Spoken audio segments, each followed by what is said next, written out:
এবং আমার ইচ্ছা ছিল আমি আমার হাঁটু আপার সাথে অনুষ্ঠানে যাব, এবং আমি বিশ্বস্ত সূত্রে খবর পেয়েছি আমার হাঁটু আপা আমাকে ইনভাইট করেছেন এবং তাঁর সফর সঙ্গীদের লিস্টে আমার নাম লিখেছেন, নিজের হাতে লিখেছেন, নিজেই প্রস্তাব করেছেন আমাকে আমন্ত্রণ যেন জানানো হয়।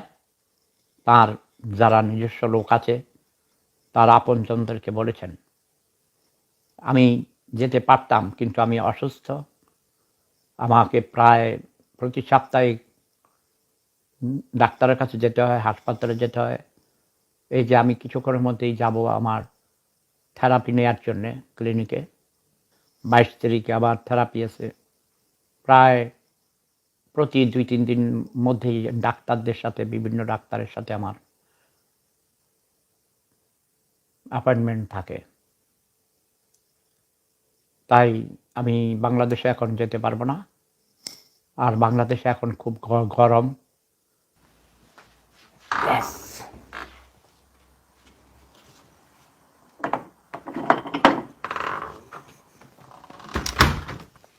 যারা আমাকে নাস্তিক বলে তারা হলো কাফের, তারা নাস্তিক। এই যে দেখো, ম্যান অফ দি ইয়ার পুরস্কার পেয়েছিলাম আমি, Sefatullah, man of the year 2002 and 2003। হ্যাঁ, আচ্ছা দেখো, আমাকে বলে নাস্তিক, আমাকে বলে কাফের, অথচ দেখো এই যে আমার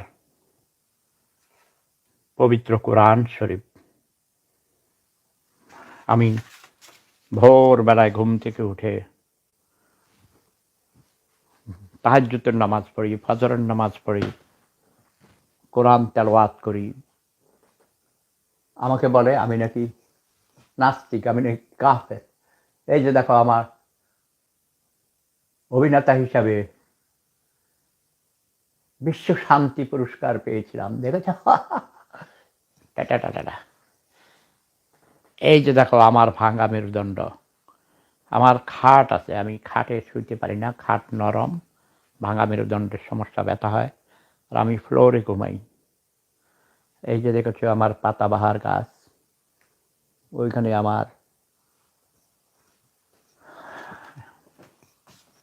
এই এই টুপিটা পরে যাব আজকে। এটা আমার ছোট ভাই, 50 বছর পর আমার এক ছোট ছোট ভাই, আপন মায়ের পেটের ভাই, আমাকে দেখতে এসেছিল লন্ডন থেকে।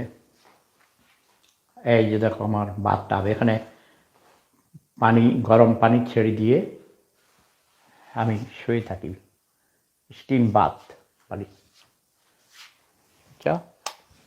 এটাও ভাঙা মেরুদণ্ডের থেরাপির জন্যে।